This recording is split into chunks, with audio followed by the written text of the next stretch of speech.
Progressive Conservative leader Doug Ford has officially dissolved Parliament, triggering a snap election. Good evening and thank you for joining us. It's confirmed now that Ontario voters will head to the polls on February 27th. Ford met with the province's Lieutenant Governor this afternoon, officially dissolving Parliament while he's well ahead in public opinion polls and staring down the threat of tariffs from across the border. CTV's Siobhan Morris has the details. See you all in Windsor. I'm going to protect Ontario. Doug Ford gets his campaign slogan in on his way to visit the Lieutenant Governor, triggering an election more than a year ahead of schedule. For the Progressive Conservative leader, it's all about the threat coming across the border. I can't stress enough how devastating these tariffs will be. With as many as 500,000 Ontario jobs on the line. This is going to be a battle for the next 4 years, and I want to make sure that I have a strong mandate to outlast President Trump. Ford has talked about needing that mandate to make tough decisions and unleash tens of billions of dollars in stimulus, a blueprint that's already been discussed by Cabinet. Which will be rolling out over the period of the next 28 days. But it's all about protecting the people of Ontario in every aspect. But opposition leaders say Ford has only added to the chaos and uncertainty Ontarians feel. Plunging us into an early and unnecessary election. I can't believe he's abandoning workers and companies at this critical moment in order to save his own job. Doug Ford is calling this snap election because he's thinking that nobody's going to be paying attention in the middle of winter. I feel like people are suffering out there. Opposition leaders hope to shift the campaign conversation to what they see as shortcomings and failures of the PC government. Doug Ford said he'd end hallway medicine. He didn't get it done. He said he'd cut taxes. He didn't get it done. He said he'd build housing. He didn't get it done. Ford will have to convince voters a time of instability is the right time to go to the ballot box. If the first 5-6 days you see Doug Ford stumbling and struggling to answer that question, he can't get off that topic, then maybe the opposition can get some momentum. But it would be a huge gap to close, with the PCs polling way out in front. That was CTV's Siobhan Morris reporting. The 12 First Nations of the Robinson Superior Treaty are rejecting a $3.6 billion compensation offer from the Crown after the Supreme Court of Canada found that Ottawa and the province grossly underpaid their treaty partners for at least 150 years. The First Nations say it falls well short of what they expected and what's fair. They're now taking the governments back to court. Jaden Billick has the story. We're very resilient people, and we're going to continue with our struggles, and we're going to keep advancing our arguments and our position in the courts. 12 Northern First Nations have shot down a multi-billion-dollar offer from the federal and provincial government. After 6 months of Supreme Court-imposed negotiations failed to secure an agreement, the Crown made a $3.6 billion compensation offer to make up for at least 150 years of underpayment, as treaty annuities haven't increased since being set at $4 a person per year in 1875. The $3.6 billion is well short of the $10 billion settlement that the Crown reached with First Nations in the Robinson-Huron Treaty area in 2023. Gull Bay First Nation Chief Wilfred King says this disappointing offer continues 175 years of broken promises, lies, and neglect. The First Nations, really thought that the Supreme Court rendered a decision that would assist us in terms of seeking justice through the courts and through a negotiated process. And many of our First Nations are very disappointed with what the end result was after 6 months of hard negotiations on our part. And yet we feel the other parties did not come to the table with open hearts and did not act in a just and honorable way. The First Nations feel the wealth taken from their territory isn't adequately addressed by this offer. They estimate the value of resources extracted is around $135 billion. This is a Supreme Court ruling, and it's a treaty that has constitutional protection. So we feel that right now there is no constitutional compliance, and we feel that the court will have to rule on that matter. The First Nations are taking the matter back to court, and there could be a first hearing as early as June. The governments will still pay out the $3.6 billion right away as the latest legal process plays out. That means 6 of the First Nations will get their money as quickly as possible. The other 6 also have outstanding land claim titles, which will delay these payouts. Neither provincial nor federal government officials were available for an interview on the settlement. Jaden Billick, TBT News. One person has died in a house fire in Keewatin, just west of Kenora. Emergency crews arrived to find the person inside the home, and they were pronounced dead on scene. Ontario Provincial Police are investigating the incident alongside the Ontario Fire Marshal's Office, which is working to determine the cause of the fire. Well, the province has signed a $20 million agreement with Arrowland First Nation to develop a road into the Ring of Fire. Premier Doug Ford says partnerships like these are crucial, especially given the economic threats coming from the south. Building these roads, unlocking the Ring of Fire region with its abundant supply of critical minerals and limitless economic opportunity is how we protect Ontario's workers and our economy. Chief Sonny, Arrowland community leaders, thank you so much for your partnership and your friendship. The money will be used to upgrade the Anaconda and Painter Lake roads, which are crucial connections for the sought-after road to the Ring of Fire. There's an additional $70 million to advance route and design planning of the Greenstone electricity transmission line. Arrowland Chief Sonny Gagnon insists this agreement doesn't give the province blanket permission to develop the Ring of Fire. And like I said in my opening of my statement here, the Ring of Fire is somewhere in the sight far ahead. We're only talking the Martin Falls Community Access Road, and that's where it ends. It's not leading to any Ring of Fire unless the other communities are in favor of moving the project forward. The regional hospital is getting more than $90 million to expand cardiac care in the Thunder Bay area. The province announced the money today to fund a new comprehensive cardiovascular surgery program. Justin Hardy has the story. Together, we are shaping a healthier and stronger future for Northwestern Ontario. The province is committing $93 million for a brand new cardiovascular surgery program at the Regional Health Sciences Centre, the first one ever here in Northwestern Ontario. It's incredible, it's monumental. We've been waiting a long time for this. It's about 10 years in the making, and being able to move forward with this is now incredibly exciting for the patients and families across Northwestern Ontario. It'll include a new state-of-the-art surgery suite, 14 inpatient care beds, 6 coronary care beds, a new vascular lab, and more. It will also help the hospital renovate other existing cardiovascular departments. With the renovations to some of our existing operating rooms and the development build of a new hybrid operating room, we will be able to offer cardiac surgical services. So we'll see coronary artery bypass grafting, combined bypass grafting and simple valve replacements as well.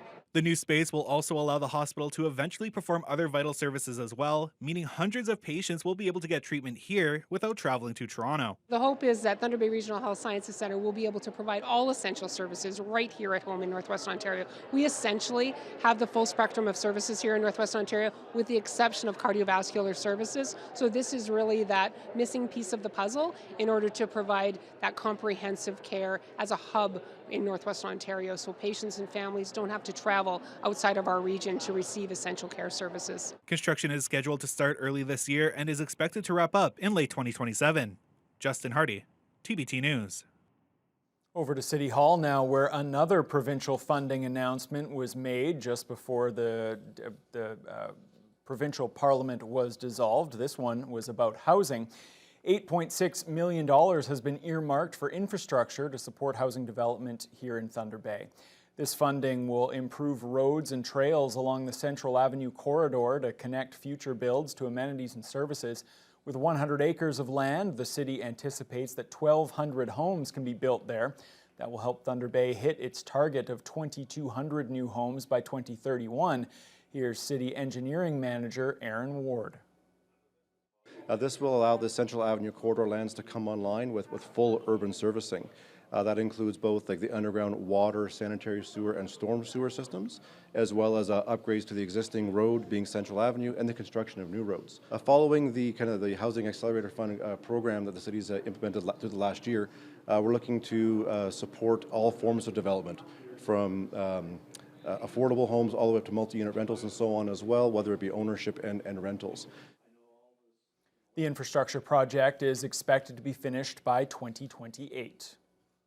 Well, with Ontarians heading to the polls next month, the Liberal Party has officially announced its candidate for Thunder Bay-Atikokan. Stephen Marguerite will be vying for the riding currently held by the Progressive Conservatives. Marguerite's a longtime Rotarian and volunteers with a number of local organizations and charities. He worked for 5 years as a constituency assistant for former longtime MPP Michael Gravel and made 2 unsuccessful runs at City Council. Marguerite explains what he's focused on this election. So really bringing those investments to Thunder Bay-Atikokan, whether it's infrastructure, but also, again, those core principal services that people rely on day to day. Healthcare and education are the 2 biggest budgets that the provincial government deal with, and people really are struggling, whether it's trying to get a family doctor or whether it's burnout from our education workers. Marguerite will run against Progressive Conservative incumbent Kevin Holland. Meanwhile, Judith Monteith-Farrell, who held the riding before Holland, is expected to be affirmed as the NDP candidate this evening. Calls for service continue to rise according to the most recent annual report from Thunder Bay Police. It was presented during today's police board meeting, where it was also confirmed that the board will look into hiring a full-time executive director. Jessica Clement has the details. Police Chief Darcy Fleury presented the service's 2023 annual report Tuesday morning. The biggest finding, that calls for service had jumped slightly in 2023 to over 54,600 calls, 200 more than the previous year. The amount of criminal code incidents had also gone up, with 2023 seeing over 8,000. Fleury notes a trend that they want to keep an eye on is an uptake in family violence. It really is concerning for us when you see the numbers. I don't have it offhand, but I think it was like 3,100 when I first arrived, was the reported cases of family violence of some form. So that's a pretty high number for a community our size, and we wanted to pay some attention to that and really work towards that. Community outreach was another topic talked about in the report. The chief says, according to feedback, many community members want to see more police visibility. As we manage some of the more pressing pieces, which right now is, I call it the guns and gangs, but it really is that emphasis on the bad activity that's happening in that area. As we sort of get a better control on that, we can start thinking of looking towards having more of a foot patrol sort of deal or community policing, community-oriented policing, and try to get back to that model. We have in some areas already started a little bit of that, but it's not going to be something that's regular at this point. Another motion brought to the table during Tuesday's meeting was hiring a full-time executive director. Board Chair Karen Machado says the proposal will be further reviewed during the board's February 18th meeting. There's more work than we have capacity for, including with our current staffing structure. We also, myself and the Vice Chair met with the Inspector General when he was in here in December and had some dialogue.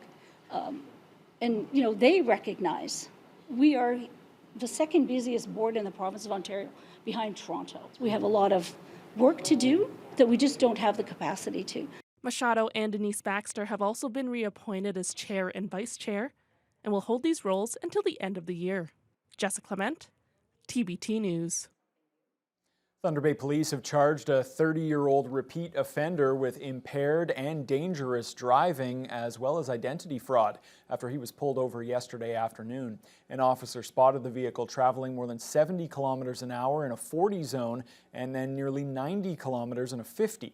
After being pulled over, the accused gave the officer a false name, but once his true identity was determined, it was discovered that he was wanted on a warrant and already had 6 different driving offenses.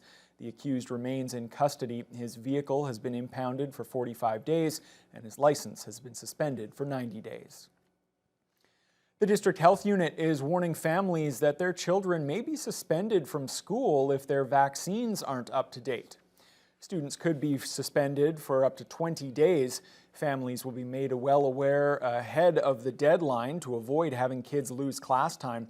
Students are required to be vaccinated against 9 diseases, including polio, measles, and mumps. COVID-19 isn't on that list. Vaccine Program Manager Laura Dennis says the health unit is there to support families through the process. We are here to help them get their records up to date so they're meeting the requirements of the ISPA, which is also known as the Immunization School of Pupils Act, or to get it resolved so that they can return to school as soon as possible, even the same day. So we are offering, leading up to the suspension date, a number of vaccine clinics if students are requiring immunization. Some children may be exempted from getting some vaccines, either for medical or religious reasons. All right, well, a very busy day there today. Haley, I can't believe it's been 15 minutes, over 15 minutes, and we haven't talked about all the snow that we've gotten out there in Thunder Bay today. It is a mess. I know, it's big news in my world, that's for sure. And, you know, as a good reporter myself, I went out and I walked to work today. That's right, I was bold. You didn't take a camera? What's going on? I should have. Okay, next time I'll bring my own little camera. That would be a fun show to watch, yeah. I think, to see me struggle out in the snow. And so if you want the inaccurate way to measure snow, I can say it was up halfway to my shin when I was walking down the sidewalk.